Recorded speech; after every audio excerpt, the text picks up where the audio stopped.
Have you ever noticed that after you share a big dream or a sudden blessing, things suddenly get harder? You feel a burst of inspiration, you tell someone you trust, and almost immediately the atmosphere changes. Doubt creeps in, obstacles multiply, and that fire you felt in your spirit starts to flicker. We're taught to be open and to love everyone, but there is a profound difference between being loving and being an open book. There are sacred parts of your journey that were never meant for public consumption. In fact, some truths are so delicate that the moment you speak them, you unintentionally invite a level of spiritual opposition you weren't prepared to handle. It isn't about being secretive. It's about stewardship. It's about understanding that your words carry weight, and not every ear is assigned to hear what God is whispering to your heart. The first thing you must learn to protect is your next move.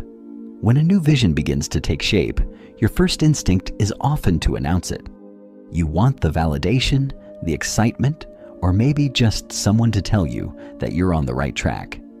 But the Bible gives us a quiet warning in Proverbs 29:11, which says, "A fool vents all his feelings, but a wise man holds them back." This isn't just about controlling your temper, it's about controlling your energy.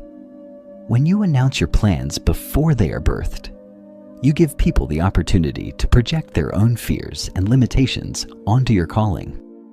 Think about Joseph. He had a magnificent dream, and he did what most of us do. He told his family. Genesis 37 tells us his brothers hated him all the more because of it. His vision exposed their stagnation. Sometimes God hides your plans not to punish you, but to protect you from the opinions of people who aren't equipped to carry the weight of your future. Move quietly and let your results do the preaching. The second thing to keep sacred is the specific revelation God speaks to you in secret. There is an intimacy between you and the Father that is meant to stay private. We live in a culture that demands we broadcast every thought, but some things are meant for your altar, not your audience. When God speaks a deep conviction or a specific promise to your soul, it is holy ground. If you spend it too quickly in conversation, it can lose its purity. Think of Mary, the mother of Jesus. After receiving the most world-changing news in history, she didn't run to the village square to prove her worthiness.